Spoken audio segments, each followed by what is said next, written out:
बता देगा बेटा यहाँ है वो वस्तु और यही ध्यान रख अपना, तब तू चल यानी काया से हटके अचल यानी परमात्मा में स्थिर हो जाएगा। कहीं दूर जाने की जरूरत नहीं है, बस इतना सा खेल है, चल से अचल हो जाना, हो गई मुक्ति और कुछ नहीं चाहिए। किसी को बोला है शब्द विहंगम चाल हमारी, यानी कि ध्यान भी कैसे करना है, विहंगम चाल से। ऐसे नहीं कि कोई पहले 4 साल नाभि पे ध्यान लगा, फिर 5 साल हृदय पे ध्यान लगा, फिर कंठ पे ध्यान लगा, फिर आजा यहाँ पर, फिर आजा वहां पर। ये ध्यान नहीं है, ये विहंगम चाल नहीं है, मारे जाओगे पकड़े जाओगे।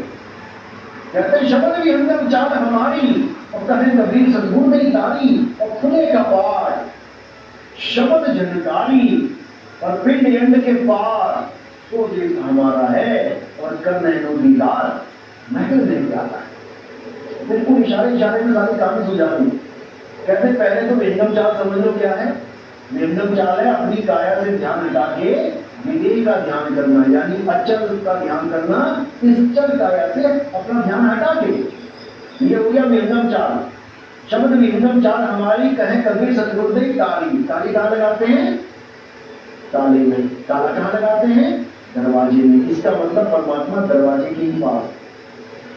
अब ये नहीं कि उंगली के पास है कि घुटने के पास है कि, अब दरवाजे के पास है। अब दरवाजे ढूंढो तुम अपने अपने, कहाँ कहाँ पे है दरवाजे। अब उसी एक दरवाजा जो गुप्त दरवाजा है उसी के पास चलनी है।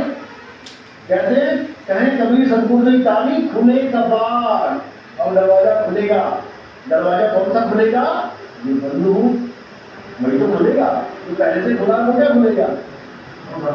तो जो खुला हुआ है वहां पे ध्यान नहीं लगाना, और जो बंद है वो खुलेगा। तो खुले कबाड़ तो क्या दिखेगा आगे? कोई आदमी खड़ा दिखेगा ताली पूछो वाला?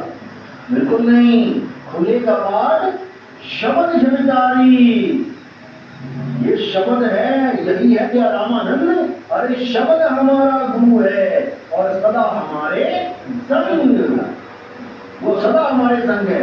और उस दरवाजे का हमें ज्ञान नहीं मिल पा रहा है।